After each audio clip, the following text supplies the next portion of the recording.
Okay जी। Drill bits का बड़ा role होता है, चाहे आप टर्निंग मशीन चला रहे हो, चाहे आप वीएमसी मशीन चला रहे हो, एचएमसी चला रहे हो, चाहे आप 5 एक्सिस मशीन चला रहे हो, कोई भी मशीन चला रहे हो। ड्रिलिंग ऑपरेशन जो होता है ना, वो ऑलमोस्ट हर एक कंपोनेंट के ऊपर होता ही है। और ड्रिलिंग ऑपरेशन के लिए जो हम यूज करते हैं उसे बोलते हैं ड्रिल बिट। जो हम टूल यूज करते हैं उसे बोलते हैं ड्रिल बिट। तो ड्रिल बिट्स के बारे में ना आपको नॉलेज होनी चाहिए कि ड्रिल बिट्स कैसे सेलेक्ट करते हैं, किस किस आधार पे सेलेक्ट करते हैं जब हमें होल करना होता है। ऐसा नहीं है कि कोई भी ड्रिल लिया, एल्यूमिनियम में भी वही चल रहा है, स्टील पे भी वही चल रहा है, बिना कूलेंट के भी वही चल रहा है, कूलेंट से भी वही चल रहा है, ब्लाइंड के लिए भी वही चल रहा है, होल के लिए, थ्रू के लिए भी वही चल रहा है, लंबा भी वही, छोटा भी वही। ऐसा नहीं होता। ड्रिल बिट सिलेक्ट करना पड़ता है और ड्रिल बिट सिलेक्ट करने के लिए कुछ चीजों के बारे में हमें पता होना चाहिए। आज की क्लास में हम ड्रिल बिट सिलेक्शन का ही प्रोसेस देखेंगे कि ड्रिल बिट कैसे सिलेक्ट करते हैं, किस किस आधार पे सिलेक्ट करते हैं। या सो लेट्स गो।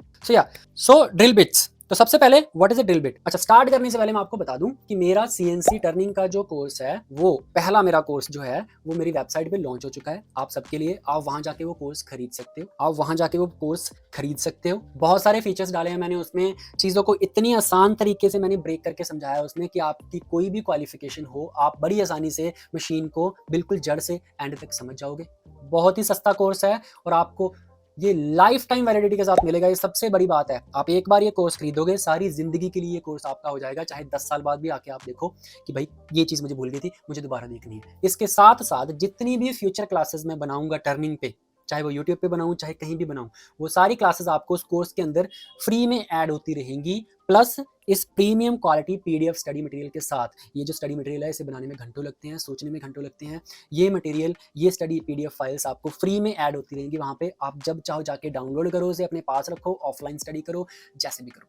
तो अभी आप मेरी वेबसाइट पे जाके www.macaveda.com पे जाके आप उस कोर्स को चेकआउट जरूर करो, उसे खरीदो अगर आप सीएनसी ऑपरेटर हो।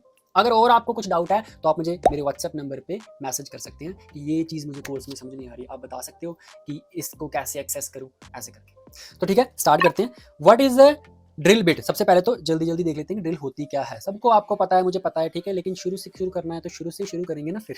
तो ड्रिल बिट कैसे कहते हैं। ड्रिल बिट एक ऐसा टूल होता है जो किसी भी सॉलिड मटेरियल जैसे मेटल, प्लास्टिक या वुड में होल बनाने के लिए यूज किया जाता है। अच्छा, मैं जितनी भी प्रेजेंटेशन बना रहा हूँ, जितनी भी प्रेजेंटेशन आपके कोर्स में ऐड होती रहेंगी, मैं सारी ना इंग्लिश प्लस हिंदी में बना रहा हूँ। तो ये स्टाइल आपको कैसा लगा मेरा, ये बताना जरूर, क्योंकि मैं चाहता हूँ जो शब्द इंग्लिश में बोले जाते हैं, टेक्निकल इंग्लिश के शब्द, वो आप इंग्लिश में सीखो, वो आप हिंदी में मत सीखो। क्योंकि आपको कभी ना कभी इंटरनेशनल लेवल पे काम करना है। तो वहां पे जब हम लोकल लैंग्वेज में किसी चीज को बोलते हैं, किसी टूल का नाम लेते हैं, अच्छा नहीं लगता। तो वो चीजें आपको इंग्लिश में आनी चाहिए। इसलिए मैंने इंग्लिश प्लस हिंदी में बनाया हुआ है सारा कंटेंट मेरे कोर्स में। तो होल बनाने के लिए ड्रिल यूज होती है, ठीक है। इस तरह की ड्रिल्स होती हैं, आपने देखी होंगी, शॉप फ्लोर पे देखी होंगी अगर आप काम करते हो ऑलरेडी। अगर नहीं करते हो तो आपने कभी ना कभी किताब में तो पढ़ी होगी, अगर आप एक स्टूडेंट हो। अगर किताब में भी नहीं पढ़ी तो जब भी आप किसी शॉप फ्लोर में जाओगे कभी ना कभी, तो आपको ऐसी ड्रिल्स, ऐसा टूल जो दिखेगा उसे हम ड्रिल बिट कहते हैं। और ये कहाँ यूज होती है, होल करने के लिए। कोई भी सॉलिड मटेरियल है, अगर उसमें हमें होल करना है तो वहां के लिए हम ड्रिल बिट्स यूज करते हैं। तो ये तो हो गया कि ड्रिल बिट कहते किसे हैं। अब प्रॉपर ड्रिल बिट किस आधार पर सेलेक्ट करी जाती है, हम कुछ चीजें देखेंगे जिसके आधार पर हम ड्रिल को सेलेक्ट करते हैं कि ये वाली ड्रिल भाई हमें चाहिए।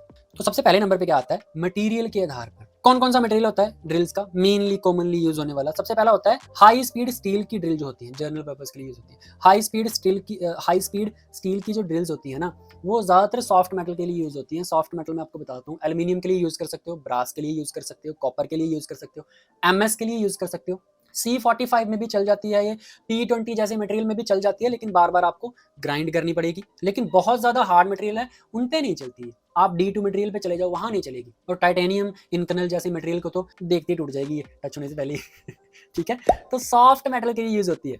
लेकिन प्रॉब्लम क्या होती है इसमें, ये सॉफ्ट मेटल पे भी बार बार आगे से खराब होती रहती है। तो इसे निकाल के बार बार ग्राइंड करना पड़ता है, क्योंकि ये खुद में ही बड़ी सॉफ्ट होती है। 4-5 होल करेगी, आगे से इसके कोने झड़ जाएंगे, उसके बाद ये होल करेगी ही नहीं। मटेरियल को खदेड़ ही नहीं पाती, उखाड़ ही नहीं पाती, काट ही नहीं पाती। फिर से निकालो, फिर से ग्राइंड करो। और दूसरा नंबर है कि कटिंग स्पीड, आरपीएम बड़े स्लो देने पड़ते हैं। 10 और 15 की कटिंग स्पीड पे चलती है हार्डली ये, गज गज गज गज गज गज गज गज गज गज गज। यानी कि एक अगर होल करना हमें 50 mm डीप, तो हमें 4-5 मिनट लगेंगे उस होल को करने के लिए। तो स्लो चलती है लेकिन सस्ती बहुत होती है। अगर आप स्टार्टिंग कर रहे हैं अभी अपनी सीएनसी की, तो सबसे पहले ट्रायल आप एचएसएस की ड्रिल से ही लो। बहुत सस्ती होती है, 100 रुपए की, 150 रुपए की ड्रिल आ जाती है। तो this is the best option. दूसरी आती है कोबाल्ट और कोटेड एचएसएस। एचएसएस की ही ड्रिल होती है लेकिन उसके ऊपर कोटिंग चढ़ा देते हैं, कोबाल्ट की या फिर किसी और चीज की कोटिंग चढ़ा देते हैं। उससे क्या होता है, थोड़ी सी लाइफ बढ़ जाती है इसकी। जैसे मैंने बताया ना आगे से कोने झड़ जाते हैं, तो आगे से कोने जो हैं वो थोड़े से ज़्यादा होल करने के बाद झड़ते हैं लेकिन झड़ते ज़रूर है। ऐसा नहीं है कोटिंग करने से कार्बाइड बन जाएगी। अगर ये इंसर्ट 10 होल कर रही है तो कोटिंग करके हो सकता है ये 15 कर दे, इतना ही फर्क पड़ेगा। तीसरे नंबर पे आ गई हमारी सॉलिड कार्बाइड, सबसे ज़्यादा यूज होने वाली ड्रिल इंडस्ट्री में, हाई एक्यूरेसी और हार्ड मटेरियल्स के लिए। तो ये जो कार्बाइड ड्रिल हमारी होती है, क्या क्या फीचर्स होते हैं, हार्ड मेटल्स पे चल जाती है, D2 वगैरह, कास्टिंग हो, चाहे स्टेनलेस स्टील हो, इवन टाइटेनियम वगैरह पे भी ये जो ड्रिल है वो बड़ी आसानी से उसे काट देती है। दूसरी चीज़, स्पीड बहुत होती है इसकी काटने की। ऐसा नहीं है कि खच खच खच खच खच खच खच खच खच खच एक बार में 50 mm का अगर आपने होल करना है ना, तो वो होल आपका 10 या 15 सेकंड में कर देगी। जब मैं आपको हाई स्पीड की बता रहा था वो 3 से 5 मिनट लेगी। तो देखा कितना गैप है। हाई आरपीएम पे चला सकते हो आप इसे। लाइफ बहुत होती है, 50 mm का होल करने में 15 सेकंड लेगी, लेकिन आपके कम से कम 50-50 होल कर देगी, कभी कभी 100-100 होल कर देगी। तो टाइम भी कम ले रही है, लाइफ भी ज़्यादा दे रही है, लेकिन कॉस्टली होती है। अगर ये आपकी जो ड्रिल है, अगर ये आपकी ड्रिल लेट से 100 रुपए की आ रही है, तो भाई साहब ये आपकी जो ड्रिल है ना, ये 2000 से 3000 रुपए की आएगी एक ड्रिल। दूसरी चीज, आगे से अगर इसका कोना झड़ गया, इसे मैनुअली ग्राइंड नहीं कर सकते आप, इसे आपको मशीन पे ही ग्राइंड करवाना पड़ेगा।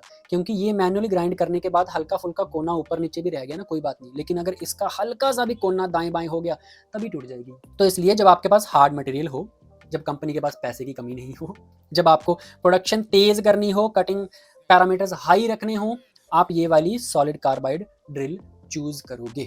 उसके बाद आता है इंडेक्सेबल वर्सेस सॉलिड ड्रिल। देखो, अगर लार्ज डायमीटर का होल करना हो, हाई प्रोडक्शन हो, तो इंडेक्सेबल ड्रिल सस्ता और आसान होता है, लेकिन हाई प्रिसीजन के लिए सॉलिड कार्बाइड ड्रिल बेहतर होता है। देखो, इंडेक्सेबल ड्रिल क्या होता है, ये तो सॉलिड कार्बाइड की हमने अभी भी बात करी। इंडेक्सेबल ड्रिल क्या होता है, पीछे तो हाई स्पीड लगा देंगे, HSS लगा देंगे या कोई और सस्ता मटेरियल लगा देंगे, 400 500 600 वाला, इसके आगे छोटी सी टिप लगा देंगे, इंसर्ट लगा देंगे कार्बाइड की। ऐसे वाली छोटी सी टिप जो है वो कार्बाइड की लगा देंगे। तो काटती तो ड्रिल की अगली टिप ही है ना, पिछली तो काटती नहीं, अगली ही काटती है। तो यानी कि कॉस्ट कम कर दी उन्होंने।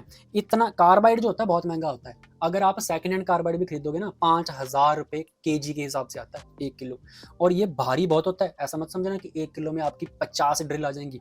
ऐसी अगर मोटी मोटी आपने 20 डायमीटर की 10 ड्रिल भी पकड़ ली ना हाथ में, तो 1 किलो हो गया। तो 5000 रुपए किलो के हिसाब से कार्बाइड मटेरियल आता है। उसके बाद उसको मशीन करके उसकी ड्रिल बना के जब बेचते हैं तो उसके प्राइस हजारों में चले जाते हैं। तो अगर आपने लेट से 20 mm की ड्रिल ले ली, वो ड्रिल आई आपकी 20,000 की, आगे से धैर टूट गई, कहानी खत्म। अब आप कहोगे ग्राइंड करवा लेंगे ना, पता चले आपको लेंथ इतनी ही चाहिए, भाई यहाँ से टूट गई, यहाँ से ग्राइंड करवा ली, लेकिन लेंथ कम हो गई ना, अब ये हम यूज नहीं कर सकते उस कंपोनेंट में। तो इसलिए इंडेक्सेबल ड्रिल बनाई गई। वो कह रहे हैं ठीक है भाई, आगे का कोना ही बनाओ कार्बाइड का, पीछे HSS रहने दो।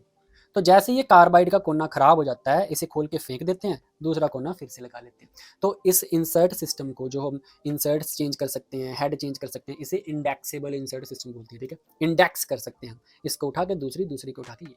लेकिन इनमें प्रॉब्लम क्या होती है, जब हम ये निकालेंगे दूसरी लगाएंगे तो एग्जैक्टली फिक्स बैठती है ये, लेकिन बिल्कुल 0-0 नहीं बैठती। 20 माइक्रोन, 10 माइक्रोन, 30 माइक्रोन का गैप रहेगा ही। देखो, आप किसी चीज को चढ़ा रहे हो तो एग्जैक्टली फिट नहीं बैठेगी ना, कोई 30 माइक्रोन इधर चली जाएगी बाल के बराबर, कोई इधर आ जाएगी। तो इसलिए होता क्या है, जब ये होल बनाती है खच खच खच खच खच खच, तो एक्यूरेसी नहीं आती। जहां पे आपको बहुत एक्यूरेट होल चाहिए, वहां पे आपको सॉलिड कार्बाइड ही यूज करना पड़ेगा। दूसरी चीज, ये जो ड्रिल्स आती है ना, बड़े डायमीटर में ही आती है। लेट्स से आपका डायमीटर जो है कम से कम 10 mm से बड़ा है, 15 mm, 20 mm, इतने बड़े में तभी इसे ऊपर चढ़ा सकते हैं। ऐसा नहीं कि इतनी पतली सी ड्रिल है उस पर भी हेड चढ़ा के बैठ रहे हो। तो एक डायमीटर के बाद ही ये शुरू होती है इंडेक्सेबल ड्रिल, उससे नीचे सॉलिड कार्बाइड ही चलती है। तो बड़े ड्रिल्स में ही दिक्कत होती है, छोटे आपके पास ड्रिल है वो आप सॉलिड ही खरीद लो। तो इसलिए जहाँ पे बहुत ज़्यादा प्रोडक्शन वॉल्यूम चाहिए, पैसा कम करना है, तो वहाँ पे इंडेक्सेबल ड्रिल यूज़ करो, नहीं तो आप सॉलिड कार्बाइड यूज़ करो। दूसरा, एक्यूरेसी के लिए ज़्यादा चाहिए तो सॉलिड कार्बाइड, एक्यूरेसी कम चाहिए तो इंडेक्सेबल ड्रिल। तीसरी चीज़ आती है फ्लूट एंगल, हेलिक्स एंगल। ये भी बहुत बड़ी इंपॉर्टेंट चीज़ है। हेलिक्स एंगल क्या होता है, ये जो फ्लूइड होते हैं ना ड्रिल के, इसे फ्लूइड बोलते हैं। ऐसे घूम घूम के जो जा रहे हैं ना, इसे बोलते हैं फ्लूइड। तो ये जो फ्लूइड होते हैं, ये हर ड्रिल के सेम नहीं होते। कईयों के ऐसे होते हैं ज़्यादा सीधे होते हैं, कईयों के ज़्यादा घुमावदार होते हैं, ज़्यादा घूम के जाते हैं। तो जितने ज़्यादा घूमेंगे ऐसे ऐसे ऐसे ऐसे, ये वाला एंगल उतना ज़्यादा होता जाएगा। समझ रहे हो आप बात, ये वाला एंगल उतना ज़्यादा होता जाएगा। आप देखो कि ये एंगल इतना इधर है, ये एंगल ऐसे नीचे को है, तो वो एंगल ज़्यादा है, वो कम है। तो इसे कहते हैं फ्लूइड का एंगल, और या इसे कहते हैं, अगर पूरा टेक्निकल शब्द में बताऊं तो हेलिक्स एंगल कहते हैं इसे। तो हेलिक्स एंगल से क्या होता है, ये चिप को बाहर निकालने में हेल्प करता है। सॉफ्ट मटेरियल के लिए ज़्यादा एंगल और हार्ड मटेरियल के लिए कम एंगल चाहिए होता है। देखो, जितना ज़्यादा हेलिक्स एंगल होगा, जितने ज़्यादा कर्ल होंगे ड्रिल पे, उतना आसानी से मटेरियल बाहर आएगा। जितने कम कर्ल होंगे उतना ही मुश्किल होगा उसे बाहर आने के लिए। ये तो आप चीज़ समझ गए। लेकिन पंगा क्या होता है, जितने ज़्यादा हम हेलिक्स बना देते हैं ड्रिल पे, उतना ड्रिल कमज़ोर हो जाता है, क्योंकि हम उसे जितना ज़्यादा मोड़ेंगे, जितने कर्ल बनाएंगे ना, सेंटर में मटेरियल नहीं बचता। तो जितने ज़्यादा कर्ल, जितना ज़्यादा हेलिक्स एंगल, उतना कमज़ोर ड्रिल। जितना कम हेलिक्स एंगल, उतना ज़्यादा स्ट्रॉन्ग ड्रिल। तो जब भी हमें सॉफ्ट मटेरियल पे काटना है कुछ, जैसे एल्यूमिनियम हो गया, ब्रास हो गया, एमएसबी हो गया, कॉपर हो गया, प्लास्टिक हो गया, डार्लिन हो गया, तो इसमें आपको हेलिक्स एंगल ज़्यादा वाली ड्रिल चूज़ करनी है, क्योंकि स्ट्रेंथ तो चाहिए नहीं, मटेरियल सॉफ्ट है, तो जो हमारा जो चिप्स हैं वो अच्छे से निकले। लेकिन जब आपने हार्ड मटेरियल काटने हैं, जैसे C45 हो गया, EN के वेरिएंट हो गए मटेरियल के, D2 वगैरह हो गए, वहाँ पे आपको हेलिक्स एंगल कम रखना है ताकि ड्रिल में स्ट्रेंथ बनी रहे। तो ये चीज़ आपने ध्यान देनी है। ज़्यादा हेलिक्स एंगल अगर होगा, जैसे इसमें देखो कितना हेलिक्स एंगल है, कितने कर्ल बने हुए हैं, और इसमें देखो 2 ही कर्ल बना के बात खत्म कर दी, लेकिन ये स्ट्रॉन्ग बहुत है, ये स्ट्रॉन्ग कम है। तो ज़्यादा बड़ा हेलिक्स एंगल सॉफ्ट मेटल के लिए, कम हेलिक्स एंगल हार्ड मेटल्स के लिए, ये चीज़ ध्यान रखनी है। तीसरी चीज़ क्या आती है, पॉइंट एंगल के आधार पे भी ड्रिल की सिलेक्शन करी जाती है। पॉइंट एंगल क्या होता है, ये एंगल, ड्रिल कितनी तीखी है या कितनी कम तीखी है। तो देखो होता क्या है, वैसे जो जर्नल ड्रिलिंग होती है ना, स्टैंडर्ड एंगल जो ड्रिल्स का होता है वो 118 डिग्री होता है, ये वाला जो होता है, ठीक है। हार्ड मटेरियल्स के लिए 135 डिग्री होता है। हार्ड के लिए हमें एंगल ज़्यादा चाहिए होता है, तीखी नहीं चाहिए होती ड्रिल। सॉफ्ट मेटल के लिए तीखी चाहिए होती है, क्योंकि जितना तीखा कम कर दिया उसे, उतनी उसके कोने में जान ज़्यादा आ जाती है। जितना ज़्यादा तीखा कर दिया, उसके कोने में जान नहीं बचती। ये चीज़ तो नॉर्मल है ना, समझने वाली। जितनी तीखी चीज़, घुस तो आसानी से जाएगी वो, लेकिन उसमें जान नहीं होगी, टूट जाएगी जल्दी। जितनी तीखी कम है, घुसने में मुश्किल होगी, उसे धीरे धीरे घुसानी पड़ेगी, लेकिन जान बहुत होगी टिकने में। तो इसलिए हार्ड मटेरियल हमेशा 35 डिग्री के लिए 135 डिग्री वाली पॉइंट एंगल वाली इंसर्ट यूज करते हैं। सॉफ्ट के लिए आप 118 वाली यूज कर सकते हो। अब अगर आप कहोगे कि यार सबके लिए आप 135 यूज करो ना ताकि वो स्ट्रॉन्ग रहे, नहीं, जो सॉफ्ट मेटल है उसमें हमें क्या करना है, उसमें हमें टिप जो है उसकी तो खास जरूरत है नहीं कि स्ट्रॉन्ग चाहिए, तो हम टिप को थोड़ा तिखा करके जल्दी जल्दी काट सकते हैं ना मटेरियल, क्योंकि जो तिखी टिप है वो जल्दी घुस के जल्दी बाहर आ सकती है, टाइम सेव हो जाएगा। अगर वहीं पे हम 135 डिग्री वाला पॉइंट एंगल लेंगे, उसे भी धीरे धीरे ही घुसाना पड़ेगा। तो इसलिए 135 डिग्री पॉइंट एंगल या फिर ज़्यादा जो है बड़े पॉइंट एंगल तभी यूज़ करते हैं अगर हार्ड मटेरियल हो तो, नहीं तो 118 डिग्री वाला ही पॉइंट एंगल यूज़ करते हैं। समझ आ गई। जितना कम पॉइंट एंगल उतनी ज़्यादा सॉफ्ट मेटल के लिए यूज़ होगी, जितना ज़्यादा पॉइंट एंगल उतनी ज़्यादा हार्ड मेटल के लिए यूज़ होती है ड्रिल। उसके बाद हमारा आता है कूलेंट टाइप। ये भी बड़ी इंपॉर्टेंट चीज़ है एक्चुअली।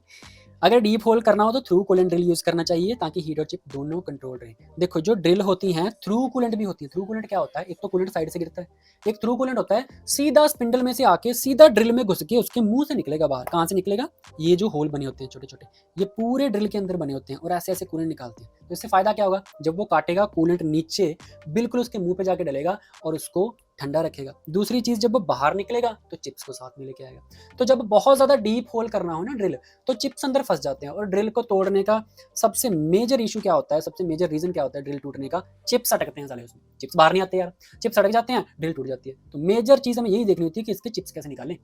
तो थ्रू कूलेंट वाली ड्रिल जो है वो लंबे गहरे होल करने हो तो वहां पे यूज होती है ताकि चिप्स सारे बाहर आते रहें। अगर ज़्यादा लंबा होल नहीं है, छोटा सा ही है, 50 mm का होल है, 30 mm का होल है, ठीक है, 80 mm का होल है, तो थ्रू कूलेंट लेने की जरूरत नहीं है, क्योंकि थ्रू कूलेंट जो ड्रिल है, एक तो उसकी स्ट्रेंथ थोड़ी कम हो जाती है और दूसरी चीज़ महंगा आता है बहुत। जब उस पर ये होल बनाने का प्रोसेस भी डाल देते हैं वो कटिंग टूल वाले, तो उसका भी चार्ज करते हैं। इसलिए आपको देखना है कि डीप होल करना है या छोटा होल करना है। जहाँ पे ज़्यादा डीप होल है ना, सीधा ही बोलो यार अपने मैनेजर को, तो जी थ्रू कूलेंट ड्रिल चाहिए यहाँ पे, अगर आपको सेफली काटना है तो, नहीं तो मुश्किल है। और सबसे लास्ट में सारी चीज़ें आपने देख ली। अब जब फाइनली ड्रिल सेलेक्ट करना है तो उसका लेंथ और डायमीटर भी देखना है कि कितना डाया बनाना है। ठीक है, 20 mm का डाया बनाना है तो 20 mm की ड्रिल लेनी है और लेंथ डाई की डेप्थ के अकॉर्डिंग लेनी है। अगर आपको होल मारना है लेट्स से 50 mm, तो ड्रिल का जो ये फ्लूट है, ये वाला फ्लूट है, फ्लूट ही काटता है ना, यहाँ तक घुसाते हैं हम ड्रिल को, ये शैंक नहीं घुसाते अंदर। वो तो फंसी में घुसाना पड़ जाए तो कट जाए, लिए तो शैंक नहीं घुसाते, इतना ही घुसाते हैं। तो अगर 50 mm होल करना है तो 55 mm शैंक लो बस। ऐसा नहीं है कि 50 mm होल करना है, आप 150 mm लंबी जो है वो फ्लूट लेंथ लेके उससे कर रहे हो आप। जितनी लंबी होती जाती है ड्रिल, स्ट्रेंथ कम हो जाती है उसकी, डिफ्लेक्ट होने के चांसेस होते हैं। जैसे डिफ्लेक्ट हुई टूट गई। तो लेंथ प्रॉपर डिसाइड करनी है, 4-5 mm ही ज़्यादा रखनी है और कम तो होनी ही नहीं चाहिए। लेकिन ज़्यादा भी बहुत ज़्यादा नहीं रखनी। तो लेंथ को जो है वाइब्रेशन कम करने के लिए प्रॉपर तरीके से उतनी ही रखो जितनी आपको ज़रूरत है। सो या सो दैट वाज़ ऑल जो ड्रिल के बारे में मैंने आपको बताना था। ये प्रेजेंटेशन जो है जिन्होंने मेरा कोर्स परचेज़ किया है, उनके ये जो है बोनस सेक्शन में चली जाएगी। वीडियो के साथ वो इसको डाउनलोड कर सकते हैं और अपने पास रख सकते हैं, बाद में एक्सेस कर सकते हैं। बाकी जिन्होंने अभी तक मेरा कोर्स परचेज़ नहीं किया है, वो एक बार जाके डेफिनेटली चेक करो कोर्स, ठीक है? इतना सस्ता कोर्स कहीं नहीं मिलेगा, इतने अच्छे से एक्सप्लेन पूरे टर्निंग पूरे इंटरनेट पे कोई इतने अच्छे से एक्सप्लेन नहीं करेगा, इतने बेसिक से कोई एक्सप्लेन नहीं करता। मैं आपको बता देता हूँ बात। फ्री में क्लासेस थोड़ी-सी वहाँ पे मैंने ओपन छोड़ रखी हैं, आप पहले वो जाके देखो, उसके बाद आप इसे ज़रूर खरीदो अगर आप एक टर्निंग ऑपरेटर हो। बहुत, बहुत, बहुत ज़्यादा काम आएगी आपको ये क्लास सारी ज़िंदगी। So yeah I will see you in the next video then, किसी और टॉपिक के साथ, और till then take care and bye bye.